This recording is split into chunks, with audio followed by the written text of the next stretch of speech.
façam o tal do triplo C. Curta, comenta, porque a integração do chat ajuda muito, e compartilhe.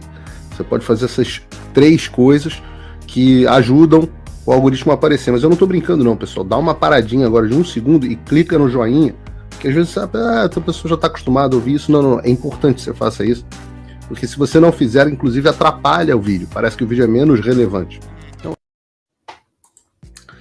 E o Paulo Figueiredo Show, tenho muita felicidade em dizer que o Paulo Figueiredo Show está sendo líder de audiência em todas as edições do programa. Da última vez demos um capote aí na Jovem Pan e na CNN, 20 mil pessoas nas múltiplas plataformas ao vivo, a audiência que só está crescendo, o canal do Fio Diário só está crescendo, o canal da TV Flórida está crescendo, e o canal do Paulo Figueiredo Show também, que ontem passou dos 231 mil inscritos, com quase 70 mil pessoas inscritas em um só mês. Mas o canal do Paulo Figueiredo oficial, aquele que tinha 1 milhão de inscritos, esse continua bloqueado no Brasil pelo Alexandre há mais de 1 ano, sem justificativa, junto com todas as minhas redes sociais, meu Twitter com 1,4 milhão, e etc. E todos esses canais novos, é importante que vocês saibam, esses canais novos que transmitem o programa, eles podem ser bloqueados a qualquer momento. E qual o antídoto para isso? Qual o antídoto? Paulo, o que eu faço? O antídoto para isso é o VPN. Serve é um aplicativo que você instala no seu computador ou no seu celular e ele garante a sua privacidade. A internet. Eu utilizo há bastante tempo o Proton VPN. Tem anos que eu já uso eles e agora eu tenho orgulho deles serem patrocinadores do canal. Mais de 5 mil pessoas já baixaram o Proton VPN com o nosso link aqui. E se você clicar nesse link, esse link está aqui na descrição do vídeo, você também consegue baixar ele. Tem para Android, tem para Windows, tem para Mac, tem para tudo. Você instala, faz uma conta, aperta um botãozinho e aí você está de volta no mundo livre. Está fora da... Vamos falar sobre o primeiro assunto aqui, porque na semana passada eu mostrei aqui no programa uma pesquisa feita pelo IBESP, que é um dos institutos mais sérios que nós temos aí no Brasil, mostrando o tamanho da queda da popularidade do Lula. Não sei se vocês lembram, vou lembrar para vocês, a aprovação do Lula estava na casa dos 31%, enquanto a reprovação estava na casa de 44,8%, praticamente 45%. E são números horrorosos. Tá? 31% é a aprovação do Joe Biden, para vocês terem uma ideia. Tá? É um governo onde é um número onde o governo já começa a ter problemas para se manter. E aí, ontem, saiu uma pesquisa do Poder Data, do Poder 360, que é um instituto sério, e ele mostrou uma reprovação parecida para o governo, parecida com a do IBESP. Os números casaram, reprovação de 45%. E o Poder Data utiliza uma metodologia um pouquinho diferente da do IBESP. O IBESP tem a opção do regular, eu não gosto disso, mas já falei para eles, mas eles gostam de botar, eles gostam do regular, e o Poder Data não, eles fazem, o Poder Data faz aqui nos Estados Unidos aprovação e reprovação. Mas a reprovação cravou o mesmo número, né? O mesmo número. E o que é interessante é que na pesquisa do Poder Data, o Lula começou o governo com 39% de reprovação. Ou seja, agora está com 45%, subiram 6 pontos. É muito em pouco tempo. Tá? E principalmente nós não tivemos grandes fatos. Então, pensa, já nesse momento o Lula bateu, segundo essas pesquisas, o pior momento de aprovação popular do seu governo. Não é pouca coisa. Tá? E é por isso que nós falamos também aqui na semana passada sobre o contrato de 200 milhões que o Lula está enfiando em publicidade para os passadores de pano, né, tentar salvar a imagem do governo. Agora, hoje no programa a gente vai ver por que isso não vai funcionar. Não vai funcionar. E eu vou explicar isso de uma forma quase técnica aqui. Em toda eleição, tem 2 pontos que são chave.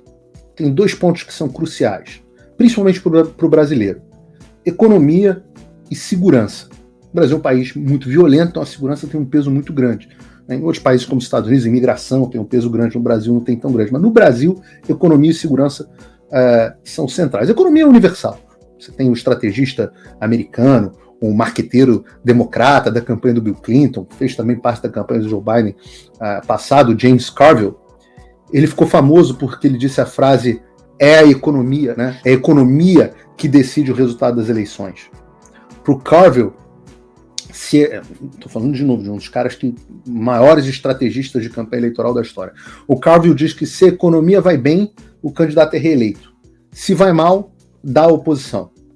Eu acho que hoje a situação ideológica é mais complexa do que isso, né? Mas a gente sabe que a economia continua tendo um peso gigantesco, né? Foi uma grande arma para derrubar a economia mundial e tentar impedir a reeleição de vários líderes de direita no Brasil, no Reino Unido e principalmente nos Estados Unidos, cuja economia estava bombando sob o governo Trump até chegar a pandemia. Eu não estou dizendo que foi só isso, eu não sou desses, mas até porque eu não sei, mas certamente essa foi uma situação da pandemia, foi aproveitada para fins eleitorais. Isso é inegável. E muita gente fala isso para o Brasil, né? Que o Lula só vai cair, ou melhor, o regime só vai cair quando a economia começar a piorar.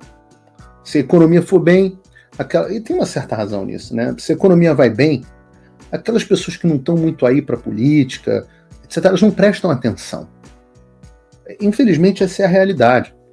Você é muito engajado, você está aqui, tem milhares de pessoas aqui, dezenas de milhares de pessoas nos assistindo já, mais de uma dezena de milhares de pessoas nos assistindo, e a audiência vai crescendo. Eu peço a você que dê aquela cravada no like, porque isso joga o vídeo lá para cima.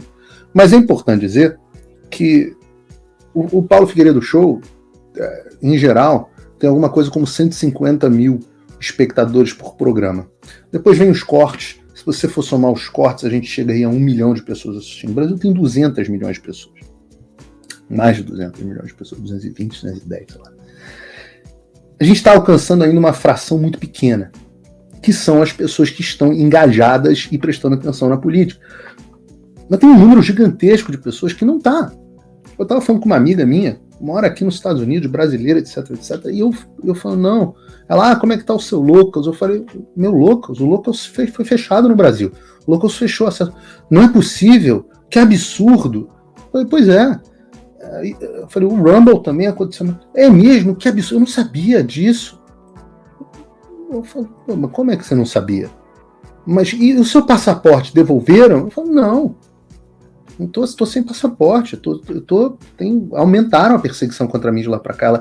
E você não pode recorrer em lugar nenhum. Então as pessoas que são próximas a mim, pessoas que são inteligentes, às vezes conservadoras, elas não sabem o que está acontecendo. Só começam a prestar atenção que a coisa está ficando feia quando a economia vai para o espaço. Então, a Dilma caiu quando o Brasil foi colocado no governo Dilma na pior crise econômica de toda a sua história. Não foi moleza tirar o PT do poder. Foi à custa do sangue de muito brasileiro, como disse um profeta aí, da primeira vez. Né? E eu não sei se o Lula e o regime vão cair com a economia afundando, mas que a economia vai afundar me parece inevitável. Então você pega, né, a Dilma mergulhou o Brasil naquele déficit que tinha sido até então o maior da história do país.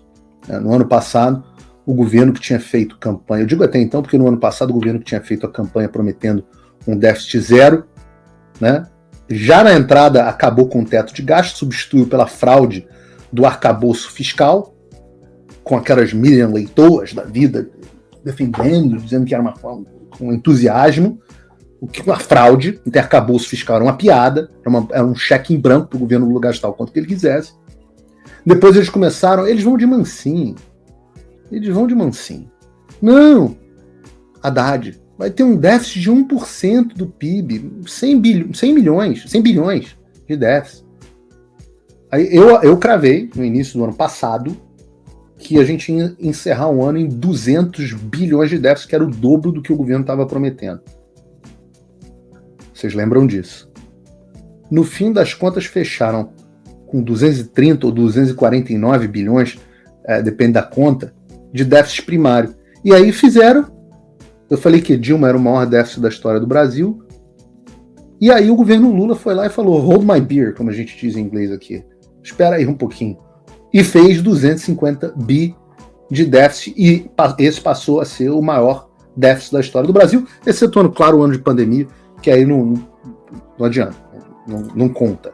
Mas tirando o ano de pandemia, o maior déficit tinha sido da Dilma, o Lula foi lá no primeiro ano e fez o maior déficit da história. Aí veio o papo de que não, isso foi porque no ano passado teve precatórios, crédito extra, não sei o que, blá, blá, blá. Começaram 2024, em 2023 fala, não, ano que vem vai ser déficit zero. Aí o Lula já no meio caminho, em dezembro, começou a dizer, não, déficit não tem que ser zero, o importante é crescimento. Pois bem, A gente está agora em fevereiro, e eu quero colocar aqui uma notícia para vocês.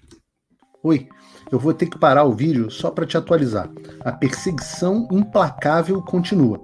Desde dezembro de 2022 eu continuo sem passaporte, com as contas bancárias bloqueadas, redes sociais banidas no Brasil e muito mais. Agora estão vindo atrás de mim até porque eu contei para vocês os bastidores do que acontecia com os militares. E a novidade é que o Locals, onde muitos me apoiavam, fechou o acesso aos brasileiros por conta do STF. Então criei uma nova forma de você me apoiar diretamente. Você pode ser agora meu apoiador com uma pequena quantia por mês e ter acesso a vários conteúdos exclusivos, ou você pode agora também ser o meu patrono e passar a integrar comigo o meu grupo de elite, um grupo fechado de WhatsApp só para os patronos, além de fazer reuniões de Zoom mensais comigo para a gente discutir a situação do Brasil e do mundo. Se você quer que eu continue fazendo o meu trabalho, me apoia, use o link na descrição e eu garanto que eu vou continuar fazendo a minha parte. Muito obrigado. Façam o tal do triplo C. Curta, comenta, porque a integração do chat ajuda muito, e compartilhe. Você pode fazer essas 3 coisas que ajudam o algoritmo a aparecer. Mas eu não estou brincando não, pessoal. Dá uma paradinha agora de 1 segundo e clica no joinha, porque às vezes sabe, a pessoa já está acostumada a ouvir isso. Não, é importante que você faça isso, porque se você não fizer, inclusive atrapalha o vídeo. Parece que o vídeo é menos relevante. Então... Também faço aqui o meu convite da minha parte para você assinar a plataforma do Fio Diário e começar a acompanhar uma plataforma realmente livre e que vai dar a oportunidade das pessoas falarem o que pensam e dizerem a verdade. Se você não incentivar um veículo de mídia independente como esse, quem vai fazer por você?